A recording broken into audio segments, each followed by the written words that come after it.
नमस्कार मित्रांनो, जय महाराष्ट्र। एकनाथ शिंदे यांना पुन्हा मोठा झटका।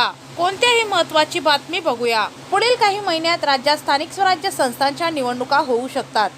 या पार्श्वभूमीवर सर्वच पक्षांनी निवडणुकाच्या तयारीला सुरुवात केली आहे। स्थानिक स्वराज्य संस्थांच्या निवडणुका आम्ही महायुती म्हणूनच लढवणार आहोत।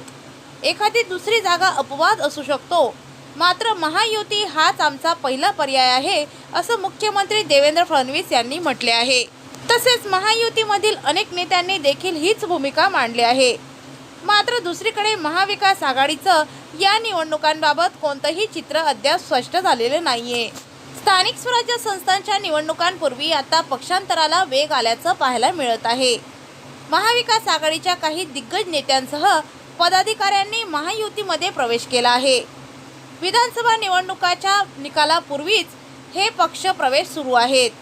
मात्र आता दुसरीकडे भाजपने उपमुख्यमंत्री एकनाथ शिंदे यांना मोठा धक्काच दिला आहे। ऐन महापालिका निवडणुकांपूर्वी शिंदे यांना मोठा धक्का बसला आहे। सध्याचं राजकीय वातावरण पाहता यावेळची महापालिका निवडणूक अत्यंत प्रतिष्ठेची आणि अटीतटीची होण्याची शक्यता आहे। सर्वच पक्षांनी महानिवडणुकीची जोरदार तयारी सुरू केली आहे। मात्र या निवडणुकीपूर्वी शिवसेना शिंदे गटाला मोठा धक्का बसला आहे। सुभाष येऊरकर यांनी शेकडो कार्यकर्त्यांसह भाजपमध्ये प्रवेश केला आहे। हा शिवसेना शिंदे गटासाठी मोठा धक्का मानला जात आहे। दरम्यान गेल्या आठवड्यात एकनाथ शिंदे यांना सोलापुरातही मोठा धक्का बसला होता। अनेक नाराज पदाधिकाऱ्यांनी राजीनामे दिले आहेत। त्यानंतर आता येऊरकर यांनी भाजपमध्ये पक्षप्रवेश केला आहे।